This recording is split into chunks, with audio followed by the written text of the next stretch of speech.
இவங்களை தாண்டி கூகுள் எங்களால் தொட முடியல. கூகுள் அவங்க கிட்ட எந்த விஷயத்தில் மாட்டிட்டு இருக்காங்க, காமன் யூசராக இருக்க நமக்கு இதனால என்ன பாதிப்பு, 2 குறிப்பிட்ட டெக் ஜெயிண்ட்டை ஃபயர் பண்ண சொல்கிறாங்க.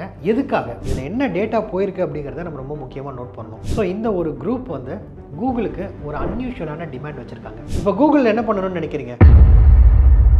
Welcome welcome welcome. Hackers versus Google. இப்பதான் பிரைட் ஆரம்பிக்கலாம். சைபர் செக்யூரிட்டி வரலாறுலேயே முதல் முறையா ஒரு ஹேக்கிங் குரூப் கூகுள 2 எம்ப்ளாயியை ஃபயர் பண்ண சொல்லி மிரட்டுறாங்க. உங்க பொண்ணு எங்கன்னா போயிருந்தா அதுக்கு நாங்க பொறுப்பு இல்லை. இது வரைக்கும் ரான்சம் கேட்டிருக்காங்க, இல்லைன்னா டேட்டா லீக் பண்ணுவாங்க, இந்த மாதிரி நிறைய நியூஸ் படிச்சிருப்போம். ஆனால் முதல்ல ஒரு ஹேக்கிங் குரூப் 2 குறிப்பிட்ட டெக் ஜெயிண்ட்டை ஃபயர் பண்ண சொல்றாங்க. எதுக்காக தெரியல.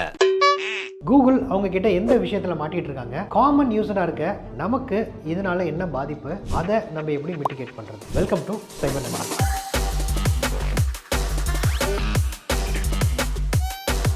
ஸ்கேட்டர்ட் ஸ்பைடர் லேப்ஸ் அப்படிங்கிற ஒரு செல்ஃப் அலையன்ஸ் ஹேக்கிங் குரூப். இது எதனால செல்ஃப் அலையன்ஸ் ஹேக்கிங் குரூப் அப்படின்னு சொல்றாங்கன்னா, இதுல ஒரு 3 குரூப் சேர்ந்துருக்கு. அதை பத்தி நான் சொல்றேன். ஸோ இந்த ஒரு குரூப் வந்து கூகுளுக்கு ஒரு அன்யூஷுவலான டிமாண்ட் வச்சிருக்காங்க. 41, 21, 38. அந்த டிமாண்ட் படி அவங்களோட கீ எம்ப்ளாயீஸ் 2 முக்கியமான சைபர் செக்யூரிட்டி ப்ரொஃபஷனல்ஸை உடனே வேலையை விட்டு தூக்குங்க. நீங்கள் வேலையை விட்டு தூக்கலை அப்படின்னா உங்களோட சென்சிட்டிவான டேட்டாவெல்லாம் டெலகிராமில் நாங்கள் லீக் பண்ணுவோம் அப்படின்னு சொல்லி மிரட்டியிருக்காங்க. ஸோ இதில் அவங்க யாரை ஃபயர் பண்ணுறோன்னு சொல்கிறாங்கன்றதுக்கு முன்னாடி இவங்க யார் அப்படிங்கிறத பார்ப்போம். இதில் பார்த்தீங்கன்னா 3 ஹேக்கிங் குரூப் ஒன்றா சேர்ந்துருக்காங்க. இந்த 3 குரூப் பார்த்தீங்கன்னா scattered spider, shiny hunters, lapsus. இதில் ஸ்கேட்டர்ட் ஸ்பைடர் அப்படிங்கிறவங்க சோஷியல் இன்ஜினியரிங்கில் மிகப்பெரிய பிஸ்து, அவங்க மிகப்பெரிய வேலைகள்லாம் இதுக்கு முன்னாடி செஞ்சு காமிச்சிருக்காங்க. அப்படி நம்பினதுனால தான் நான் இங்கே நிற்கிறேன், என்னோட BMW கார் வெளியில் நிற்குது. பாக்கி 2 பேரும் பார்த்தீங்கன்னா டேட்டா எக்ஸ்டார்ஷன் அப்படிங்கிறதுல டேட்டாவை வெளியில் எடுக்கிறதுல பெரிய ஆட்கள்.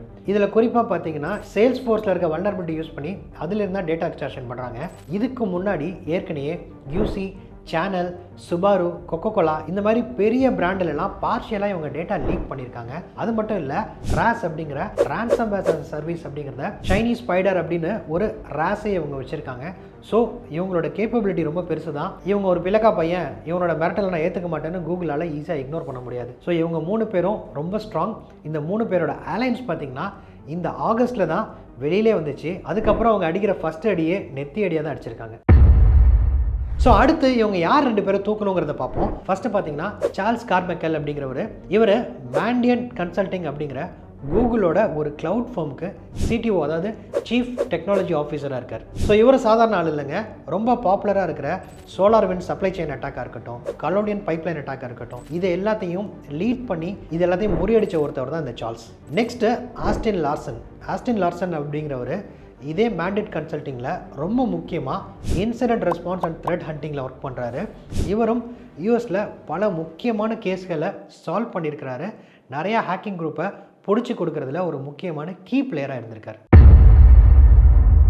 இவங்க 2 பேரையும் இந்த ஹேக்கிங் குரூப் எதுக்காக டார்கெட் பண்ணியிருக்காங்கன்னு நிறையா ஸ்பெக்குலேஷன்ஸ் ஆல்ரெடி போயிட்டுருக்கு. இதில் ஃபஸ்ட்டு என்ன மோட்டிவாக இருக்கலாம்னு பார்த்தீங்கன்னா, இந்த ஹேக்கிங் குரூப்பை சேர்ந்த யாராவது இவங்களால் டைரெக்டாக பாதிக்கப்பட்டிருக்கலாம். இவங்க இன்வெஸ்டிகேட் பண்ண கேஸில் ஏதாவது சால்வ் பண்ணிவிட்டு இவங்க கூட இருக்கிற ஃப்ரெண்ட்ஸ் அதனால் பாதிக்கப்பட்டு ஜெயிலில் போயிருக்கலாம். அதை பழிவாங்கக்கூடிய நடவடிக்கையாக இருக்கலாம். இல்லைன்னா ஈகோ ப்ராப்ளம். இவங்க ஏதாவது ஒரு அட்டாக் ரொம்ப சொஃபஸ்டிகேட்டடாக பிளான் பண்ணி பல மாதங்கள் எக்ஸிக்யூட் பண்ண போகும்போது அதை இவங்க மிட்டிகேட் பண்ணதுனால அவங்களுக்கு ஈகோ ஹர்ட் ஆகி இவங்க 2 பேரையும் தூக்கணும் அப்படின்னு முடிவு பண்ணியிருக்கலாம். இது 2மே இல்லை அப்படின்னா இவங்களை தாண்டி கூகுள் எங்களால் தொட முடியல, இவங்களை தூக்கிட்டு நான் கூகுளை இன்னும் வீக் ஆக்குறேன் அப்படிங்கிறத கூட ஒரு மோட்டிவாக இருக்கலாம். இது எல்லாமே நான் சொன்ன மாதிரி ஸ்பெக்குலேஷன்ஸ் தான். ஆனால் இது நமக்கு என்ன தெரியப்படுத்துது அப்படின்னு பார்த்தீங்கன்னா, சைபர் வார்ஃபேர் வந்து இப்போ நார்மலாக ஃபினான்ஷியல் லாபத்துக்காகவோ இல்லை ஒரு டிஃபைம் பண்ணுறதுக்காக மட்டும் இல்லாமல் சைக்கலாஜிக்கலாக மாறிடுச்சு.